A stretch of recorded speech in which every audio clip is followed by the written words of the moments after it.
Daniel Moore moved into his new home on a quiet suburban street. He thought it would be a place to start over, a place of peace. But on the first night, something strange whispered through the walls. The house seemed normal at first. Freshly painted walls, faint smell of new wood, silent rooms. Too silent.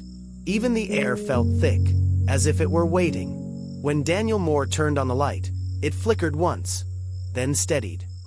He laughed quietly, telling himself it was nothing. That night, as he unpacked boxes, he heard it, a soft, distant giggle echoing from the hallway.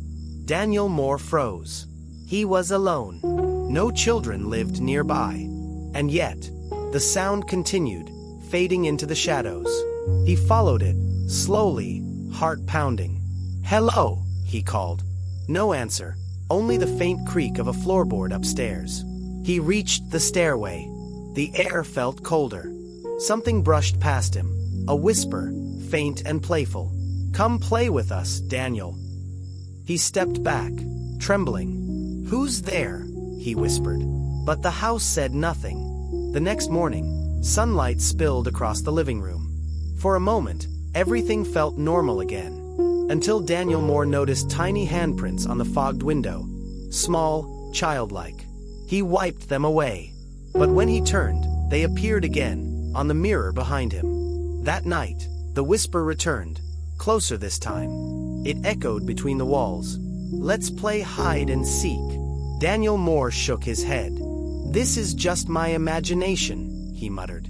But deep down, he knew it wasn't. The lights dimmed. The clock stopped ticking. A soft wind passed through the house, though every window was closed. He tried to leave, but when he opened the front door, he found himself standing back inside the living room. Daniel Moore felt his chest tighten. "No," he whispered. "This isn't possible." The laughter returned, echoing from behind him. He turned, and saw a faint figure dart behind the couch. He stepped closer, flashlight trembling in his hand. "Who are you?" A child's voice replied, soft and distant. "Hide. It's your turn to hide." He didn't want to play. But when he blinked, the lights flickered, and the furniture had moved. The couch was on the other side of the room. The door was gone. Only walls remained, closing in. Daniel Moore ran, searching for an exit, but every hallway led to another version of the same living room. His breathing quickened. "Stop it! Stop this!" The shadows only giggled. Suddenly, the lights went out. Total darkness. And then, the counting began. 1, 2, 3. A child's voice, right beside his ear. Daniel Moore turned on his flashlight, and saw dozens of faint outlines around him. Figures. Motionless. Watching. He ran into the hallway. Each step echoed louder, as if something followed. He tried opening a door, but behind it was a closet filled with old toys, their glass eyes reflecting the beam of his light. He backed away. The whisper followed. "Ready or not? Here we come." He slammed another door. Behind it, a small room with a single mirror. His reflection didn't move. The reflection smiled. Daniel Moore did not. He dropped the flashlight. The reflection stepped forward from the glass. "Why are you hiding from yourself?" it asked. Its voice was his own. Daniel Moore screamed and ran, but every door led back to the same room. He fell to the floor, gasping for breath. The lights flickered. Now the house whispered, softly, "You can't leave until someone else plays." He looked up, and saw faint shapes of children standing in the mist. Their faces were pale, their eyes dark and hollow. One stepped forward. "Tag! You're it!" Daniel Moore stumbled backward as the shadows surged. He tried to run, but the hallway stretched endlessly. The ceiling rippled like water. The floor pulsed like a heartbeat. Reality itself bent. He screamed for help. The house laughed. Then, silence. Only the echo of his own breathing. He turned slowly, and saw himself standing behind him. The other Daniel Moore smiled, whispering, "You shouldn't have played." The two merged. The world flickered. For a moment, Daniel saw every version of himself, each one hiding, each one found. He was trapped inside the loop of the game, an endless cycle of hide and seek. Every scream echoed through the rooms, returning as laughter.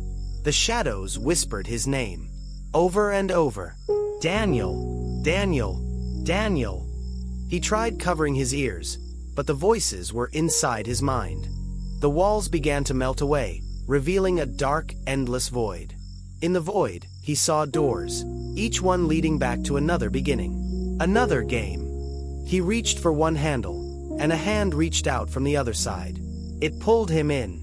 He fell through the darkness, the laughter echoing all around. Then, silence again. The house reappeared. Everything looked normal. Daniel Moore stood in the same living room, as if nothing had happened. The lights flickered once. He smiled nervously. "Just a dream," he whispered. Then came the sound of a giggle. Soft, familiar, chilling. He turned toward the hallway. Small footprints led away from him, glowing faintly in the dark. He followed, whispering, "Who's there?" A small voice answered, "Your turn to seek." The door closed behind him. The lights went out, and the game began again. You think the game is over, but in houses like this, it never really ends. Every whisper, every flicker of light, could be someone else's turn to hide. So tonight, when the lights go out, and you hear a giggle down the hallway, don't call out. Don't move, because maybe Daniel's still playing. Hi, thank you for watching. If you made it to the end, comment "found you" below, and make sure you subscribe before the next game begins.